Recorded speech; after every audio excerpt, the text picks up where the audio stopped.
भाऊ तो शेजारचा गट्टू आहे ना, तो मला मावशी मावशी म्हणून चिडवत असतो. त्याच्यासोबतच माझ्या सर्व मैत्रिणी देखील मला मावशी मावशी म्हणून चिडवू लागल्या आहेत. लहान बहीण शिवांशीने तिचा मोठा भाऊ विपिन याच्याकडे तक्रार केली. कधी कधी ती म्हणायची, भाऊ बघ ना, तो अजय विमला काकींचा मोठा मुलगा, आज त्यानेही मला चिडवले. भाऊ आज त्याला चांगलीच अद्दल घडव. अशा छोट्या छोट्या गोष्टींची तक्रार घेऊन शिवांशी तिचा मोठा भाऊ विपिन जवळ यायची. कारण त्यावेळेस तिला पूर्ण विश्वास होता की ती तिच्या मोठ्या भावाला जे काही सांगेल तिचा मोठा भाऊ तिची इच्छा नक्की पूर्ण करेल. आणि विपिन आपल्या बहिणीला खुश करण्यासाठी ते प्रत्येक काम करायचा ज्याने त्याची बहीण खुश होईल. आणि जेव्हा तिचा भाऊ तिच्यासाठी ते काम करायचा तेव्हा बहिणीलाही खूप आनंद व्हायचा. दोन भावा बहिणींमधलं प्रेम पाहून त्यांच्या आईवडिलांनाही खूप आनंद व्हायचा. पण असं म्हटलं जातं की मुलीने वडिलांच्या घराला कितीही आपलं म्हटलं तरी एक ना एक दिवस तिला हे जाणवून दिलं जातं की ती सासरच्या घरी जाताच तिचा माहेरच्या घरावरील हक्क कमी किंवा समाप्तच होतो. याआधी तीच मुलगी बापाच्या आणि भावाच्या घराला आपलं मानत असते, तिथे राहून स्वप्न रंगवत असते. आणि मग एक दिवसही येतो जेव्हा तिला कळतं की ती ज्याला आपलं मानत होती ते मुळात तिचं कधी नव्हतंच. शिवांशीच्या बाबतीतही असेच घडले. शिवांशी तिच्या भावापेक्षा 4 वर्षांनी लहान होती. पण शिवांशीची आई कमलाताई म्हणायच्या की ती तिच्या मुलीचे लग्न आधी करेल, जेणेकरून ती तिच्या मुलीला तिच्या इच्छेनुसार हवा तितका हुंडा देऊ शकेल. नाहीतर सुनबाई घरात आल्यानंतर माहीत नाही ती काय विचार करते. कदाचित तिला ते आवडले नाही तर घरामध्ये कलहाची परिस्थिती निर्माण होण्याची शक्यता आहे. त्यामुळेच त्यांना आधी शिवांशीचे लग्न करायचे होते. त्यांचे पती किशोरजी यांनाही कमलाजी यांची कल्पना आवडली. विपिनही त्याच्या कुटुंबातील विचारांशी सहमत होता. पण माणूस जसा विचार करतो तसे होईलच असे नाही. नशिबात जे लिहिलेले असेल तसेच होते. देवाने त्यांच्यासाठी काहीतरी वेगळेच लिहून ठेवले होते. कमलाताई आणि किशोरजी त्यांच्या मावशीच्या मुलीच्या लग्नाला ट्रेनने जात होते. ट्रेन स्टेशनवर येण्यापूर्वी एक नदी होती. ती नदी ओलांडून त्यांना स्टेशन गाठायचे होते. पण काही चोरट्यांनी रेल्वे रुळाचा काही भाग उखडून रुळही विस्कळीत करून ठेवला होता. त्यामुळे विद्युत प्रवाह योग्य दिशेने न झाल्याने ट्रेन असंतुलित झाली आणि रेल्वेच्या डब्यातील काही भाग नदीत पडला तर काही रेल्वे रुळामध्ये पडला. तो अपघात इतका भयानक होता की रेल्वेला आग लागली, ज्यामुळे मोठी जीवितहानी झाली आणि मालमत्तेचे देखील मोठे नुकसान झाले. कमलाताई आणि किशोरजी देखील याच डब्यात होते. त्यांचा काहीच ठाव ठिकाणा लागत नव्हता. कुणालाच माहीत नव्हते की ते पाण्यात पडले की त्यांचा आगीत जळून मृत्यू झाला. मात्र काही लोक रेल्वेत रॉकेल तर काही गॅस सिलेंडर घेऊन जात असल्याचे समोर आले आणि हेच कारण होते ज्यामुळे ट्रेनला आग लागली. त्यानंतर विपिनने मित्र आणि नातेवाईकांच्या मदतीने आईवडिलांचा शोध घेण्याचा खूप प्रयत्न केला, पण ते सापडले नाहीत. मात्र ज्या ठिकाणी त्यांनी शेवटचा श्वास घेतला होता त्या ठिकाणी त्याला एक असे दाम्पत्य सापडले जे मरणाच्या स्थितीत होते. त्यांनी विपिनला हाताने इशारा करत त्याच्याकडे बोलावले आणि म्हणाले, बेटा, आम्हा नवरा बायकोंची शेवटची इच्छा तू पूर्ण करू शकतोस का? विपिन म्हणाला, कोणती शेवटची इच्छा? तुम्ही मला सांगा, मी ती पूर्ण करण्याचा प्रयत्न करेन. एका कोपऱ्यात रडत बसलेल्या मुलीकडे इशारा करत म्हणाले, तू आमच्या मुलीशी लग्न कर बाळा, कारण आमच्याशिवाय तिचं या जगात कोणीच नाही. असे म्हणत त्यांनी आपल्या मुलीला इशारा करत त्यांच्या जवळ बोलावले. त्यांनी आपल्या मुलीचा हात विपिनच्या हातात दिला आणि म्हणाले की तू मला वचन दे की तू माझ्या मुलीशी लग्न करशील. विपिन काही बोलायच्या आधीच त्यांनी आपला जीव गमावला. शीतल तिच्या वडिलांना धरून मोठमोठ्याने रडू लागली. आपल्या मुलीला रडताना पाहून थोड्याच अंतरावर पडलेल्या तिच्या आईला समजले की तिचा नवरा या जगात नाही. तिला हा धक्का सहन झाला नाही आणि तिनेही जागीच तिचा जीव सोडला. तेव्हा विपिनने शीतलला धीर दिला आणि म्हणाला की शीतल, आता तुझे वडील या जगात नाहीत, पण निदान तुझ्या आईला तरी बघ. तू तुझ्या आईला पटकन हॉस्पिटलला घेऊन जा. वेळेवर उपचार मिळाले तर कदाचित ती बरी होऊ शकेल. शीतल पटकन उठून आईकडे गेली, पण तिच्या आईचे शरीरही थंड पडले होते. तिला समजायला अजिबात वेळ लागला नाही की तिची आईसुद्धा तिला सोडून गेली आहे. तिच्यावर दुःखाचा डोंगर कोसळला होता. पण विपिनने आईबद्दल व्यक्त केलेली काळजी कुठेतरी शीतलच्या मनाला भिडली होती. शीतलच्या मनात त्याच्याबद्दल आदर खूप वाढला होता, पण विपिनला कळत नव्हते की आता काय करायचे.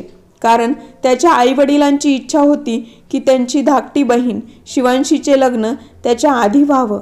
पण समोर असलेली परिस्थिती अशी होती की त्याने शेवटच्या क्षणी शीतलच्या आईवडिलांना वचन दिलं होतं की तो त्यांच्या मुलीशी लग्न करेल. आणि दुसरं म्हणजे शीतलला तिथे एकटे कोणासोबत सोडायचे, कारण तिचे कोणीही नातेवाईक नव्हते ज्यांच्याबरोबर ती तिच्या घरी जाऊ शकेल. त्यामुळे विपिन तिला आपल्या घरी घेऊन आला. घरी गेल्यावर त्याने आपल्या काकांना आणि सगळ्या नातेवाईकांना घरी बोलावले आणि तिच्या वडिलांनी त्यांच्या शेवटच्या क्षणी मजबुरीने त्याच्याकडून काय वचन घेतले ते सर्व काही सांगितले. विपिनचे म्हणणे ऐकून त्याच्या नातेवाईकांनी सहमतीने निर्णय घेतला की विपिनही लग्नाला पात्र झाला आहे आणि आज नाही तर उद्या कुठल्या ना कुठल्या मुलीशी त्याला लग्न करायचंच आहे. मग आता केल्याने काय फरक पडतो आहे. असंही तरुण मुलगा आणि तरुण मुलगी यांना एकाच घरात एकाच छताखाली जास्त काळ ठेवू नये म्हणून त्यांनी सगळ्यांनी मिळून त्यांचे लग्न लावून दिले. विपिन आणि शीतलच्या लग्नापूर्वी विपिनने 10वीची परीक्षा दिली होती. त्याला पुढे शिकून सब इन्स्पेक्टर व्हायचे होते. त्यामुळे त्याने खूप मेहनत घेतली आणि त्याच्या मेहनतीला फळही मिळाले. त्याच्या लग्नानंतर त्याला ट्रेनिंगसाठी बोलावण्यात आले आणि तो दिवसही आला ज्या दिवशी त्याची पोस्टिंग होणार होती. आता त्याने त्याचा पदभार सांभाळला होता. त्याच्या घरात आनंदाची लाट उसळली होती. सुरुवातीच्या काळात शीतल शिवांशीशी अतिशय नम्रपणे वागत होती. विपिनला नोकरी लागताच तिचा शिवांशीकडे बघण्याचा दृष्टिकोन बदलू लागला. आता ती शिवांशीला तिच्या कुटुंबातील सदस्य म्हणून नाही तर मोलकरीण म्हणून समजू लागली. तिच्या बोलण्याचा सूरही बदलला होता. पूर्वी कॉलेजमधून परत आल्यावर शिवांशीने घरची फारशी कामं कधीच केली नव्हती. उलट स्वतः शीतल तिला सांगायची की तिने तिच्या खोलीत जाऊन कॉलेजच्या अभ्यासाबरोबरच UPSCची तयारी करून आईवडिलांचे स्वप्न पूर्ण करावे. पण विपिनला नोकरी लागल्याने शीतल स्वतःला सब इन्स्पेक्टरची पत्नी समजू लागली होती. तिच्यात गर्व निर्माण झाला होता. ती फक्त शिवांशी सोबतच नव्हे तर आजूबाजूच्या महिलांनाही सरळ बोलत नव्हती. ती वृद्ध स्त्रियांचाही आदर करत नव्हती. आता शीतलच्या मनात विचार आला की शिवांशीला तिचे पोस्ट ग्रॅज्युएशन पूर्ण व्हायला अजून 1 वर्ष बाकी आहे. तोपर्यंत तिला या घरात सहन करावे लागेल, जे आता तिच्याकडून शक्य नव्हते. त्यामुळेच हळूहळू ती विपिनला सांगू लागली की शिवांशी आता तरुण झाली आहे. आई वडील नसलेल्या मुलीला कोणाचेही दडपण वाटत नाही. सकाळी लवकर निघाली की ती थेट रात्री घरी परत येते. ती दिवसभर कुठे जाते, काय करते हे तुम्हाला किंवा मलाही माहीत नसते, कारण तुम्ही तुमच्या ड्युटीवर असता आणि मी पण दिवसभर घरात बिझी राहते. मग आपण एखादा चांगला मुलगा शोधून शिवांशीचे लग्न करून देऊया का, जेणेकरून आपण या जबाबदारीतून मुक्त होऊ, असे शीतलने विपिनला सांगितल्यावर त्याने तिच्या बोलण्याकडे फारसे लक्ष दिले नाही. तिच्या बोलण्याचा विपिनवर काहीही परिणाम होत नसल्याचे शीतलच्या लक्षात आले. त्यामुळे ती विपिनला शिवांशी विरुद्ध रोज काही ना काही खोडसाळ गोष्टी सांगत होती.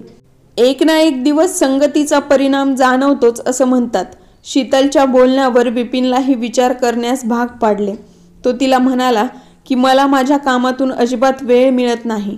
तुझ्या ओळखीच्या किंवा नातेवाईकांमध्ये जर कोणी मुलगा असेल तर मला कळव, मग आपण यावर विचार करू. विपिनचे बोलणे ऐकून शीतलला थोडेसे हायसे वाटले.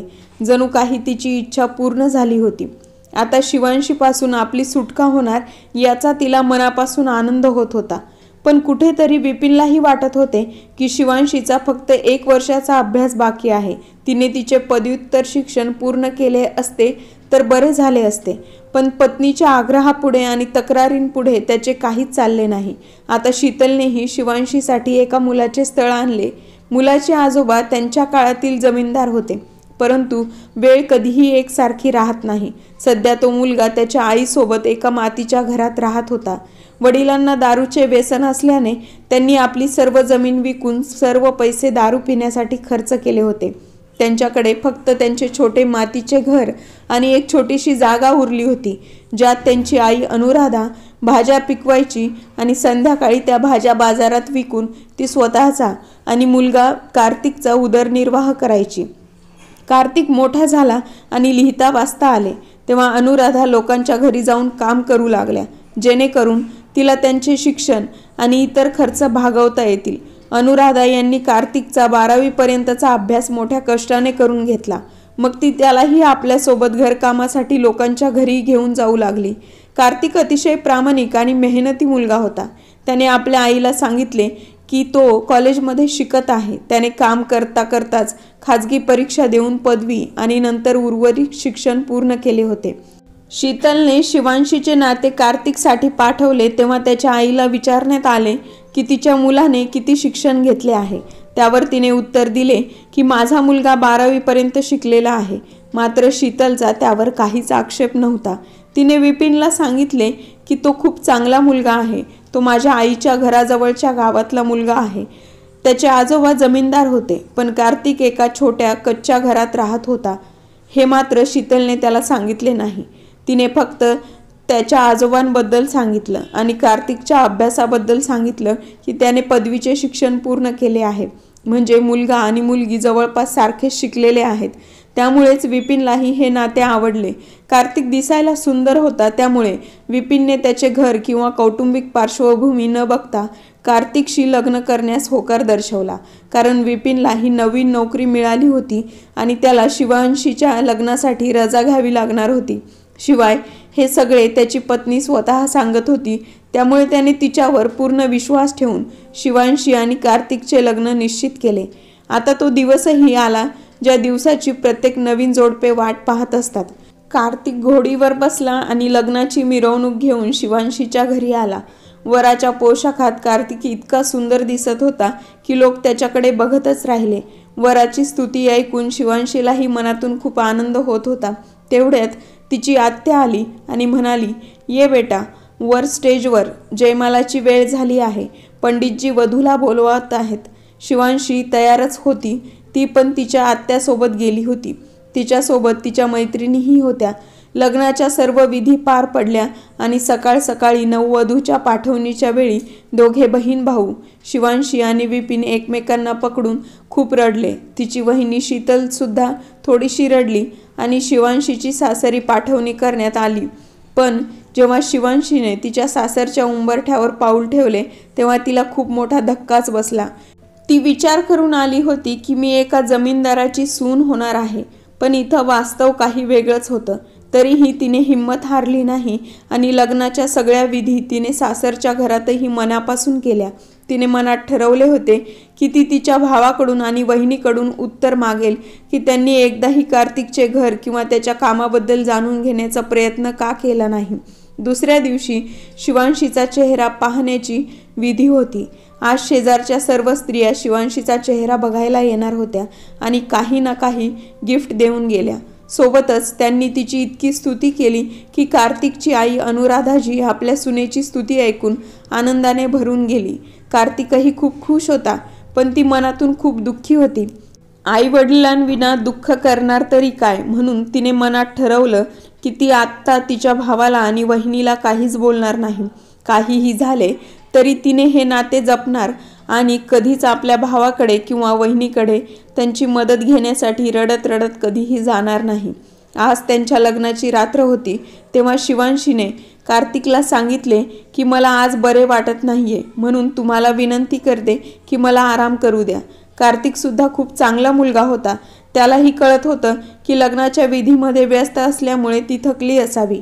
कदाचित शिवांशीला आराम मिळाला नसेल, म्हणून तिला आराम करायचा असेल असा विचार करत तोही म्हणाला, बघ शिवांशी, नवरा बायको होण्याआधी आपण चांगले मित्र बनू. आपण एकमेकांना चांगले समजून घेऊ. त्यानंतर आपल्याला आयुष्यभर नवरा बायकोचे नाते सांभाळायचेच आहे. कार्तिकचे बोलणे ऐकून तिला वाटले की तिला कार्तिकसारखा समजूतदार जीवनसाथी मिळाला या गोष्टीचे खूप समाधान आहे. कारण तिचे आई वडील गेल्यानंतर कोणीही तिच्याशी इतके आत्मीयतेने बोलले नव्हते. तिने मनातल्या मनात विचार केला की जर तिला समजूतदार जीवनसाथी मिळाला आहे तर ती भविष्यातील अडचणींवर सहज मात करू शकेल. दुसऱ्या दिवशी कार्तिक आणि शिवांशीला त्यांच्या माहेरी जायचे होते, म्हणून दोघे नवरा बायको तयार होऊन गेले. तिथे जाऊन तिची वहिनी शीतलने विचारले, काय शिवांशी, तुला सासरचे घर आवडले का? होय वहिनी, माझ्यासाठी कार्तिकसारखा जीवनसाथी शोधून त्यांच्याशी माझे नाते जोडल्याबद्दल तुमचे खूप खूप आभार. ते माझी खूप काळजी घेतात. मी जे सांगते ते करतात आणि मी जे मागते ते घेऊन येतात. मला असे सासर मिळाले, मी खूप धन्य झाले. शीतलला वाटले होते की शिवांशी भेटायला आली तर तिच्या भावासमोर तक्रारींचे भांडार उघडेल, वहिनीवर रागवेल आणि भावाशी भांडेल की एकदाही त्याने त्या मुलाचे घरदार पाहिले नाही, की त्याचा कारोबार पाहिला नाही आणि वहिनीच्या म्हणण्यावर विश्वास ठेवून आपल्या बहिणीला सिंहासमोर बकरीसारखे बांधले. आता मी त्या झोपडीत कसे राहणार? शीतलने सुद्धा चांगलीच तयारी करून ठेवली होती. जर शिवांशीने तिला काही विचारले तर शीतल तिला काय उत्तर देईल? पण हे काय? शिवांशी तर खूप खुश दिसत होती. तिने ना तिच्या भावाकडे तक्रार केली ना तिच्या वहिनीकडे. जेव्हा तिच्या भावाने तिच्या सासरबद्दल विचारले तेव्हा तिने सांगितले की सर्व काही खूप चांगले आहे. दुसऱ्या दिवशी ती तिच्या पती कार्तिकसह तिच्या सासरी परत निघून गेली. सासरच्या घरी गेल्यावर शिवांशी खूप दुःखी राहू लागली. कार्तिकने तिच्या दुःखाचे कारण विचारले पण तिने त्याला काहीच सांगितले नाही. मग एके दिवशी बोलता बोलता शिवांशीने कार्तिकला सांगितले की तिला IAS ऑफिसर व्हायचे आहे, पण तिच्या वहिनीने तिला तिचे शिक्षण पूर्ण करू दिले नाही आणि तिचे लग्न लावून दिले. त्यामुळे तिचे स्वप्न अपूर्ण राहिले. आता कार्तिकला शिवांशीच्या दुःखाचे कारण समजले. त्याने तिला वचन दिले की तो तिला तिच्या पुढील अभ्यासात मदत करेल.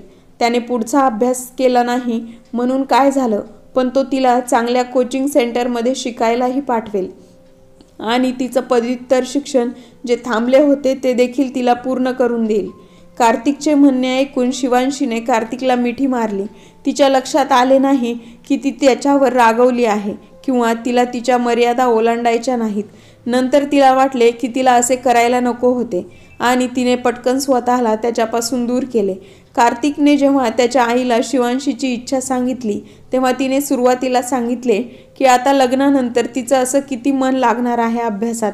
त्यापेक्षा तिने अभ्यासाऐवजी शिवणकाम आणि विणकाम केले तर तिला 4 पैसे मिळू शकतील. अभ्यासाचं काय आहे, नोकरी मिळाली तर ठीक, नाहीतर वेळ आणि पैसा दोन्हीही वाया जातील. पण जेव्हा कार्तिकने आईला समजावून सांगितले की ज्याला ज्या कामात रस आहे ते काम त्याला करू द्यावे, नाहीतर एखादं छोटं आणि साधं कामही खूप जास्त अवघड होऊन जातं, त्याचे बोलणे ऐकून अनुराधाजींनीही होकार दिला आणि शिवांशीला पुढचा अभ्यास करायला परवानगी दिली. आता शिवांशीने मनापासून कोचिंगचा अभ्यास करून तिचा अपूर्ण कॉलेजचा अभ्यास पूर्ण करण्यासाठी दुसऱ्या शहरात गेली. पण असं म्हणतात की काही वेळा माणसाला हवं तसंच सगळं घडतं असं नाही. शिवांशीला तिथे प्रवेश घेऊन 3 महिने झाले होते आणि कार्तिकचा भीषण अपघात झाला. कार्तिक कोमात गेला. त्याचवेळी शिवांशीला तिची कोचिंग फी देखील भरायची होती. आता काय करावे शिवांशीला सुचत नव्हते. तिने इकडे तिकडे मदत मागितली आणि काही पैसे त्या गाडीवाल्यानेही दिले ज्या गाडीने कार्तिकला धडक दिली होती. असे करत ती कशीबशी कार्तिकवर उपचार करून घेत होती. पण तिला तिचा अभ्यासही चालू ठेवायचा होता, कारण तिचा कल फक्त अभ्यासाकडे होता. त्यामुळे तिने भावाकडे काही मदत मागण्याचा विचार केला. तिने आपल्या भावाला फोन करून आपली अवस्था सांगितली आणि भावाशी बोलता बोलता रडू लागली. विपिनचेही त्याच्या बहिणीवर खूप प्रेम होते. त्याला बहिणीचे दुःख बघवत नव्हते. त्यामुळे त्याने लगेचच मदत करण्यासाठी हो म्हटलं. पैसे घेऊन तो शिवांशीच्या घरी जायलाच निघाला होता की त्याच्या मुख्य कार्यालयाच्या सरांनी त्याला फोन केला की एमर्जन्सी असल्याने लगेच कुठेतरी जायचं आहे. त्याबद्दल ते फोनवर काहीच सांगू शकत नव्हते. त्याने पत्नी शीतलला सर्व काही सांगितले आणि शिवांशी कोणत्या परिस्थितीतून जात आहे हे देखील सांगितले. त्यामुळे जर ती इथे आली तर कुठलाही प्रश्न न करता तिला हे 50,000 रुपये दे. तिचे माझ्याशिवाय कोणीही नाही ज्यांच्याकडे ती मदत मागू शकेल आणि शक्य असल्यास तूही तिच्यासोबत जा, म्हणजेच तिची हिंमत वाढेल. शीतलने विपिनला याची काळजी न करण्यासाठीचे पूर्ण आश्वासन दिले की त्यांनी इथली अजिबात चिंता करू नये, मी इथे सांभाळून घेईल. विपिननेही कोणतीही काळजी न करता आपल्या ड्युटीवर जाऊन बहिणीला फोन करून सांगितले की तिला जे काही हवं आहे ते तुझ्या भावाच्या घरी जाऊन मिळेल. भावाचे म्हणणे ऐकून शिवांशीला खूप आनंद झाला. तिला आपल्या भाऊ वहिनीकडून कोणतीही मदत घ्यायची नव्हती. या तिच्यावर आलेल्या संकटामुळे तिला मजबूर होऊन तिच्या भावाकडे मदत मागावी लागली. ती भरल्या मनाने आपल्या भावाच्या घरी गेली. तिच्या वहिनीने दार उघडून विचारले, शिवांशी, तुझा नवरा खरंच दुखावला आहे का, की तू तुझ्या भावाकडून पैसे लुटून तुझ्या त्या भिकाऱ्या नवऱ्याला घेऊन मजा मस्ती करायला देणार आहेस? आणि हो, मी ऐकलं आहे की तुला अभ्यासाची परत ओढ लागली आहे. इतकं शिकून काय करणार आहेस? तुझा तो गरीब अशिक्षित नवरा मेहनत करून तुझं पोट नाही भरू शकत का, जे तुझ्या एवढ्या मोठ्या वरिष्ठ पोलीस अधिकारी भावाजवळ मदत मागायला आलीस? जर तू खोटं बोलताना पकडली गेलीस तर तुझा भाऊ तुझे काय हाल करेल समजतंय ना तुला? तो तुला पुन्हा कधीच घराच्या उंबरठ्यावर पाऊल ठेवू देणार नाही. म्हणूनच मी तुला आधीच समजावत आहे की तुला तुझ्या भावाचा राग सहन करायचा नसेल तर हे सगळं नाटक सोड आणि तुझ्या सासरी परत जा आणि आतापर्यंत जशी राहत होती ना तशाच गरीब परिस्थितीत राहायला शिक. भावाच्या पैशांवर जास्त उडायची गरज नाही, समजलीस? असे म्हणत ती घराच्या आत निघून गेली. शिवांशी अंगणात पडलेल्या खुर्चीवर बसून राहिली. तिच्या डोळ्यातून अश्रू वाहू लागले. तोंडातून एक शब्दही निघत नव्हता. ती आपल्या वहिनीची वाट पाहत तेथेच बसली होती. पण बराच वेळ होऊनही ती बाहेर आली नाही. म्हणून शिवांशी तिथून उठली आणि शांतपणे सासरच्या घरी जायला निघाली. ती ज्या बसने जात होती त्याच बसमध्ये तिला तिचा वर्गमित्र भेटला, जो कॉलेजच्या दिवसात तिला पसंत करत होता. शिवांशीला पाहताच तो तिच्याकडे धावत आला आणि म्हणाला, शिवांशी, तू इथे एकटी कुठे चालली आहेस? तर शिवांशी म्हणाली, अरे अजय, तू इथे? आधी तू सांग, तू कुठे चालला आहेस? अजय म्हणाला, शिवांशी, तुला तर माहीत आहे की माझं एक स्वप्न होतं IAS अधिकारी होण्याचं. त्याचं शिक्षण घेण्यासाठी दिल्लीला जात आहे. आणि तू सांग, आजकाल तू काय करत आहेस? मीही काहीच नाही करत, अजय असं म्हणत ती जोरजोरात रडू लागली. तिला रडताना पाहून अजय हैराण होऊन तिच्याकडे पाहू लागला. त्याने एक सीटची जागा केली आणि तिला तेथे बसवून हळूवार विचारले, शिवांशी, तू का रडत आहेस?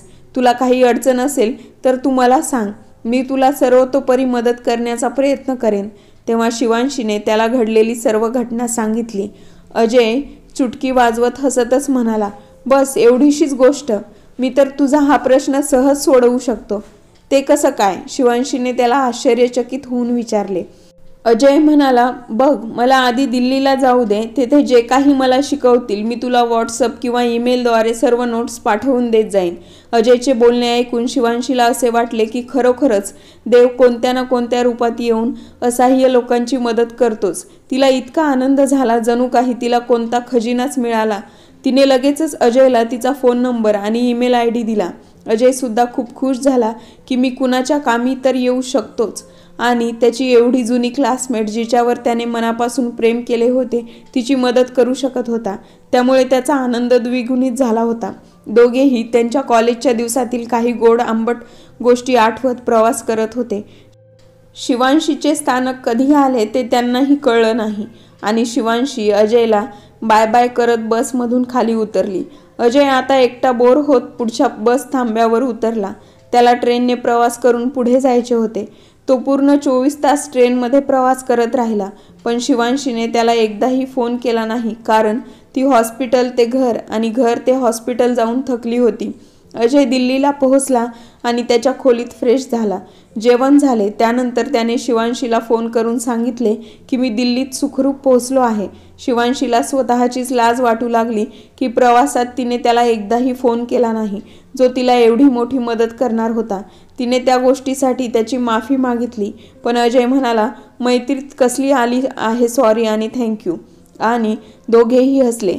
आता अजय मनापासून त्याची कोचिंग क्लास अटेंड करत होता, कारण त्याच्यावर एक आणखी जबाबदारी होती की शिवांशीला वेळेवर नोट्स पाठवायच्या आहेत.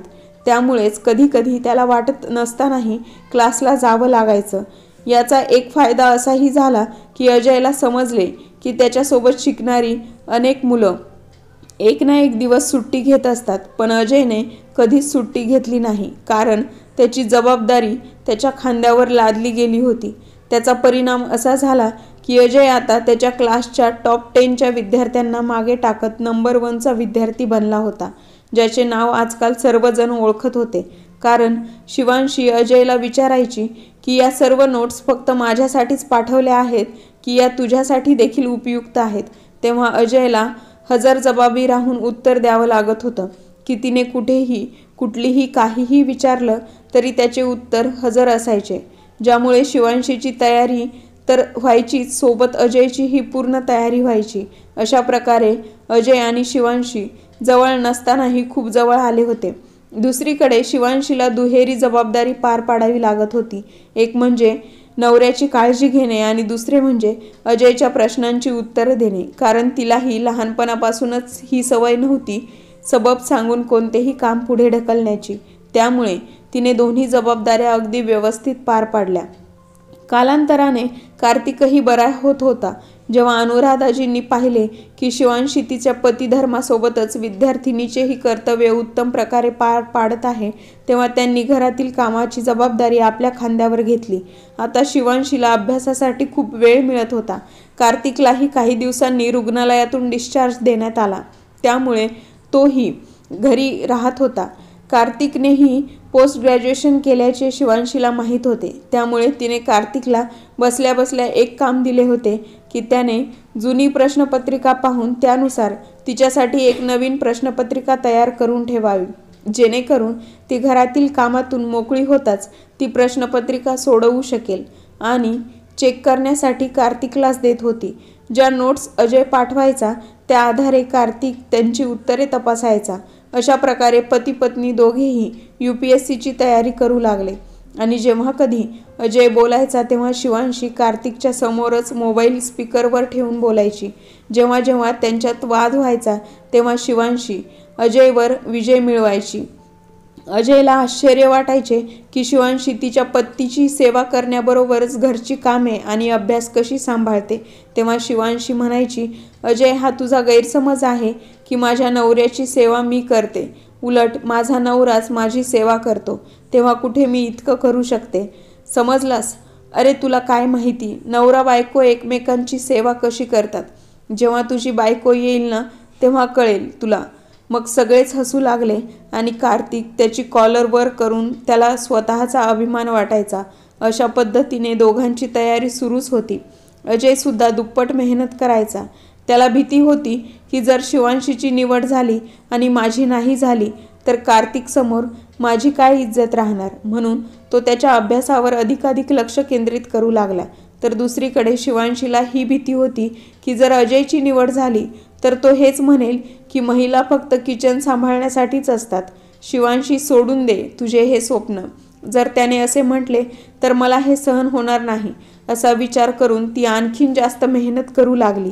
आणि आता ती वेळही आली ज्या दिवशी दोघांना UPSC परीक्षेला बसायचे होते. दोघांनीही एकमेकांना शुभेच्छा दिल्या आणि आपापल्या परीक्षेच्या केंद्रावर पोहोचले. कार्तिकनेही शिवांशीला प्रोत्साहन दिले होते. अनुराधाजींनीही तिला आशीर्वाद दिला. दोघांनीही परीक्षा दिली आणि परीक्षा हॉलमधून बाहेर आल्यावर एकमेकांना फोन केला. दोघेही खूप खुश दिसत होते. दोघांनी एकमेकांचा पेपर कसा होता असे विचारले आणि दोघांनीही सांगितले की आम्ही केलेल्या मेहनतीपैकी अर्धेही आले नव्हते. दोघांचा जेव्हा निकाल लागला तेव्हा दोघांनाही चांगले गुण मिळाले होते. शिवांशी पहिल्या नंबरने तर अजय दुसऱ्या नंबरने परीक्षा उत्तीर्ण झाला होता. जेव्हा त्यांच्या इंटरव्ह्यूची वेळ आली तेव्हा अजय दिल्लीसारख्या शहरात असल्याने त्याला कोणतीही अडचण आली नाही. पण मुलाखतीची तयारी कशी करायची असा प्रश्न शिवांशीला पडला होता. पण कार्तिकने त्यावरही उपाय शोधला. कार्तिक मोबाईलमध्ये विविध प्रकारचे प्रश्न शोधायचा आणि शिवांशीला त्याच्यासमोर बसवून स्वतः परीक्षक बनवून तिला प्रश्न विचारायचा. काही समजले नाही तर तिला सविस्तरपणे उत्तर समजावून सांगायचा. त्यामुळे काही दिवसातच शिवांशी मुलाखतीसाठी पूर्णपणे तयार झाली. ज्या दिवशी तिला मुलाखतीला जायचे होते ती म्हणाली, कार्तिक, तुम्ही माझ्यासोबत आलात तरच मी इंटरव्ह्यूला जाईन, अन्यथा मी इंटरव्ह्यूला जाणार नाही. तोपर्यंत कार्तिकही काही प्रमाणात सावरला होता, त्यामुळे तोही तिच्यासोबत गेला. शिवांशीला तेथे बसलेल्या परीक्षकांनी अनेक प्रश्न विचारले तेव्हा तिने इतके धाडसाने उत्तरे दिली की सगळेच थक्क झाले. पहिल्याच प्रयत्नात तिची निवड झाली. अजयचीही तीच अवस्था होती. असे विरोधाभासी प्रश्न शिवांशीने त्याला अनेकदा विचारले होते. त्या प्रश्नांची उत्तरे त्याला यावेळी उपयोगी पडली. तो एका क्षणात सर्व प्रश्नांची उत्तरे देत होता. आता निवडक IAS अधिकाऱ्यांची यादी आली तेव्हा त्यात पहिलं नाव होतं मुलींमध्ये शिवांशीचे आणि मुलांमध्ये अजय याचे. लोक त्यांची नावं पाहून थक्क झाली होती. जी श्रीमंत बापाची मुलं होती ती अजयला गावंढळ म्हणून हाक मारायची, पण आज त्याचे नाव वरती बघून सर्वांचीच मान शरमेने खाली झुकली होती. त्यांना धक्काच बसला जेव्हा अजयने शिवांशीला सांगितले की जे नाव पहिल्या क्रमांकावर आहे, तेव्हा तिला विश्वासच बसत नव्हता. तेव्हा अजयने त्या लिस्टचा फोटो काढून तिला पाठवला. तेव्हा कुठे तिला विश्वास बसला की खरंच ती इंटरव्ह्यूमध्ये पहिल्या क्रमांकावर आली आहे. तिने अजयचे खूप खूप आभार मानले. अजय तिला थांबवत राहिला की मैत्रीत ना सॉरी ना थँक्यू, पण तिने त्याचे इतक्यांदा आभार मानले की ती जोरजोरात रडू लागली. अजयला समजत नव्हते की ती इतकी मोठी आनंदाची बातमी तिच्या आयुष्यात आली आहे आणि मग ती इतकी का रडत आहे. त्याने फोन कट केला आणि तो स्वतःच्या घरी न जाता शिवांशीच्या घरी गेला आणि कार्तिकला विचारू लागला की शिवांशीच्या रडण्याचे कारण काय आहे. तेव्हा कार्तिकने त्याला सविस्तर सांगितले की शिवांशीसोबत लग्नाआधी काय झालं आणि लग्नानंतर काय झालं आणि किती संघर्ष करून तिने एवढे मोठे पद मिळवले. शिवांशीसारखी साधी मुलगी देखील IAS अधिकारीसारखे पद मिळवू शकते यावर तिचा विश्वासच बसला नाही. म्हणूनच ती इतकी खुश झाली की तिच्या आनंदावर ती नियंत्रण ठेवू शकली नाही आणि तिच्या अश्रूंचा बांध फुटला. अजय म्हणाला, अच्छा, म्हणूनच तिला सर्व मावशी मावशी म्हणून चिडवायचे. तुझं हे नाव आज तुला शोभतंय कलेक्टर मॅडम असे म्हणत पुन्हा तिची मस्करी करू लागला आणि सगळेच हसायला लागले. आता ते दोघांची ट्रेनिंग सुरू झाली. शिवांशी आणि अजय यांची ट्रेनिंग खूप छान झाली आणि आपापल्या पदाचा कार्यभार स्वीकारला. आणि जेव्हा शिवांशीने पाहिले की तिचा भाऊ अजूनही SIच्या पदावर आहे, तेव्हा त्याचे काम लक्षात घेऊन तिने त्याच्या प्रमोशनसाठी शिफारस केली आणि अशा प्रकारे त्याला SIवरून ASIच्या पदावर प्रमोशन करण्यात आले. नवऱ्याला प्रमोशन भेटताच शीतलचा स्वभाव आणखीनच बदलला. शिवांशी यांनी पदभार स्वीकारून 2 वर्ष झाली होती. यावेळेस ती तिच्या भावाच्या घरी राखी बांधण्यासाठी जाईल असे तिने ठरवले. तिला जाऊन बघायचं होतं की तिच्या वहिनीने घराच्या आत आणि बाहेर किती प्रगती करून ठेवली आहे. पण हे काय? शिवांशीला तेच साधे कपडे घातलेले पाहून शीतल वेड्यावाकडे तोंड करून म्हणाली, अरे शिवांशी, दरवर्षी तर तू राखी पाठवायचीस, मग यावर्षी तुझं येणं कसं झालं आपल्या भावाच्या घरी? यावेळेस आपल्या भावाकडून ओवाळणी म्हणून जास्तीचे पैसे तर घ्यायला आली नाहीस ना? जर असं असेल तर मी तुला आधीच सांगून ठेवते, आधीच आमचा खर्च खूप असतो. आम्हाला 2 मुलंही आहेत. त्यांच्यासाठीही कुठेतरी असा खर्च करावा लागतो की तुला काय सांगू. तुला तर माहीतही नसेल की त्यांच्यासाठी कुठे आणि कसा खर्च करावा लागतात. तुमची मुलं तर सरकारी शाळेत जात असतील किंवा जातात की नाही कुणास ठाऊक, की त्यांना तुझ्यासोबत तुझ्या सासूप्रमाणे मेहनत मजुरी करायला नेतेस. वहिनींच्या तोंडून असे कटू शब्द ऐकून शिवांशीची मनस्थिती इतकी बिघडली की तिला तिच्या वहिनीला कडक शब्दात उत्तर द्यावेसे वाटत होते. पण ती भावाला राखी बांधण्यासाठी आणि भेटण्यासाठी तेथे आली होती. म्हणूनच तिचे कटू बोलणे ऐकूनही ती काहीच बोलली नाही. विपिनही आंघोळ करून फ्रेश झाला.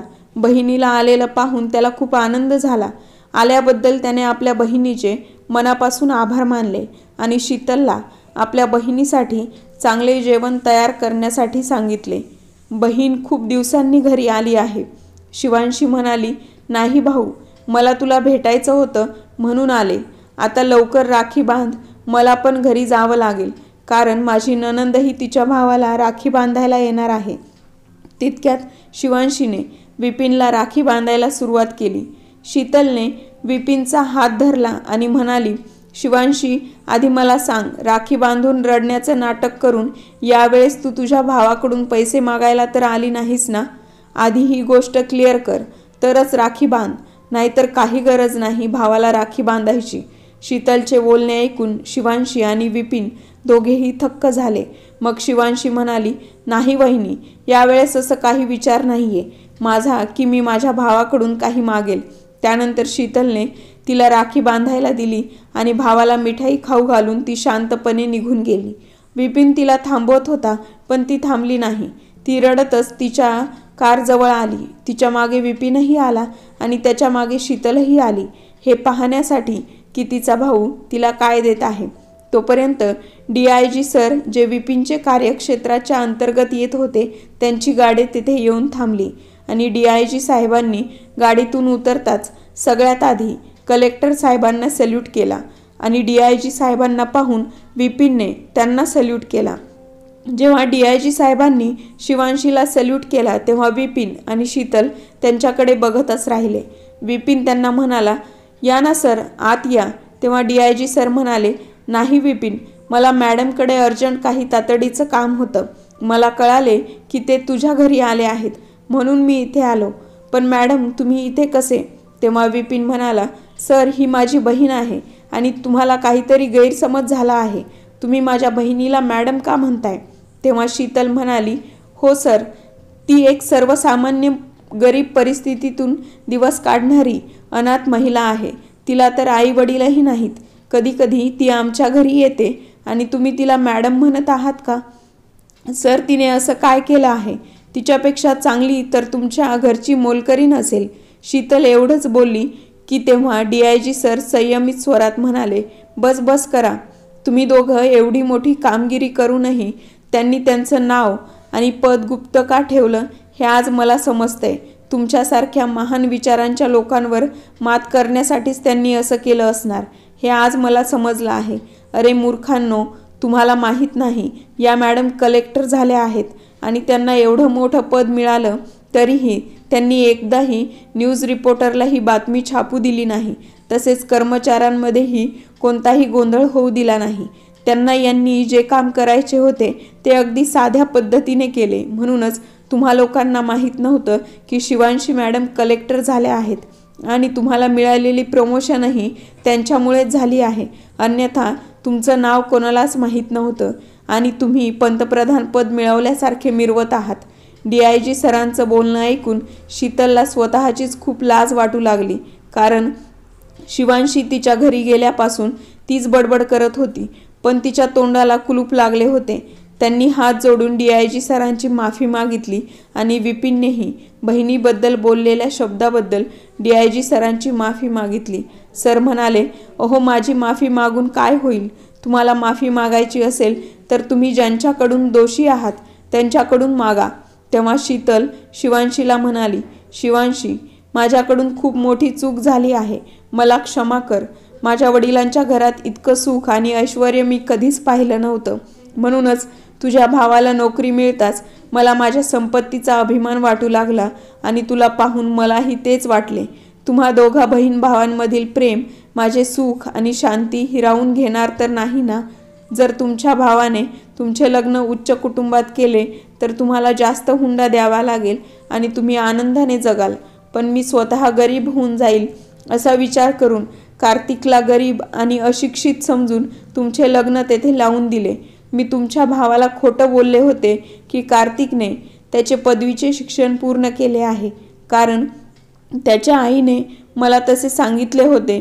तेव्हा शिवांशीने त्याला सांगितले की त्यांच्या मेहनतीमुळेच कार्तिकने त्याचे पदव्युत्तर शिक्षण आधीच पूर्ण केले आहे. वहिनी शीतल पुन्हा लाजत खाली मान घालून शांतपणे उभी राहिली. तेव्हा विपिन म्हणाला, शिवांशी तू आत ये. DIG सर आमच्या घरी पहिल्यांदाच आले आहेत. चहा नाश्ता करा. मग DG सर म्हणाले, अच्छा, म्हणजे सत्य बाहेर आल्यावर तुम्ही आता आपल्या बहिणीच्या अवतीभोवती फिरू लागले आणि आमच्याकडे तितका वेळही नाही की तुमच्या घरी बसून आमचा पाहुणचार करून घेऊ. आणि बघितले, तुमची बहीण इतकी इमानदार आहे की त्यांनी सरकारी गाडी मिळाली आहे पण त्यांनी त्या गाडीचा पर्सनल चुकीचा वापर केला नाही, तर भाड्याने टॅक्सी बुक केली आहे. यालाच म्हणतात माणुसकीचे उदाहरण. असे म्हणत त्यांनी शिवांशीला आपल्या गाडीत बसवले आणि तिला सोबत घेतले. वास्तविक त्या दिवशी सर्व जिल्हाधिकाऱ्यांची तातडीची बैठक बोलावण्यात आली होती. सखोल चर्चा करायची होती. अजय देखील तेथे उपस्थित होता. मीटिंग संपल्यावर शिवांशी अजयला म्हणाली, मिस्टर अजय, लग्न करायचा विचार आहे की नाही? तो म्हणाला, यार माझी आवड कोणीतरी आधीच माझ्यापासून लांब घेऊन गेले, म्हणूनच आजपर्यंत तर मी कोणालाच पसंत केले नाही. तेव्हा शिवांशीने कुतूहलाने विचारलं, कोण होती ती भाग्यवान?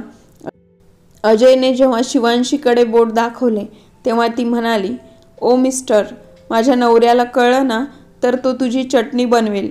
जे काही बोलशील ते विचार करूनच बोल. त्या दिवशी अजयने कार्तिकलाही बोलावले होते, कारण त्याला त्या दोघांची सक्सेस पार्टी करायची होती.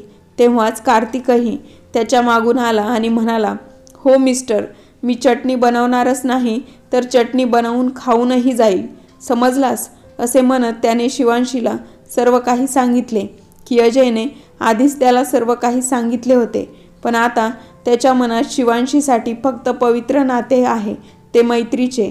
तेव्हा शिवांशी म्हणाली, मैत्रीच्या नात्याने मी पण तुझ्यासाठी काहीतरी विचार केला आहे. आणि तिने तिच्या एका सहकारी कलेक्टर मॅडम, ज्यांचे नाव सुरभी होते, तिला बोलावून त्या दोघांची एकमेकांशी ओळख करून दिली आणि सांगितले की ती तिचा मित्र अजयसाठी परफेक्ट लाईफ पार्टनर आहे. सुरभी दिसायलाही खूप सुंदर होती. अजयला त्याच्या स्वप्नातील मुलगी त्याला हवी तशीच सापडली होती. त्यानंतर अजयनेही मोठ्या थाटामाटात सुरभीशी लग्न केले. शिवांशीच्या भावाला जर काही काम असायचे तर पळत पळत शिवांशीकडे यायचे. शिवांशीकडे येताच ती त्याचे काम मोठ्या मनाने करून द्यायची. दुसरीकडे शीतल नंदेचे मोठे मन पाहून शर्मेने मान खाली घालायची. तिच्याकडे आता बोलायलाही शब्द नव्हते. त्यानंतर संवादादरम्यान कार्तिकच्या आईलाही कळले की तिच्या मुलाने किती अभ्यास केला आहे. तेव्हा तिलाही आपल्या मुलाच्या मेहनतीचा अभिमान वाटत होता. शिवांशीने कलेक्टर होण्याचे सर्व श्रेय फक्त तिच्या पतीला दिले आणि अजयसारख्या खऱ्या मित्राला. या दोघांनीच तिच्या आयुष्यात आनंद आणला होता. तर तुम्हाला आजची कथा कशी वाटली कमेंट करून नक्कीच सांगा. व्हिडिओ आवडला असेल तर चॅनलला लाईक, शेअर आणि सबस्क्राईब करायला विसरू नका. भेटूया नवीन एका व्हिडिओमध्ये नवीन एका कथेसह.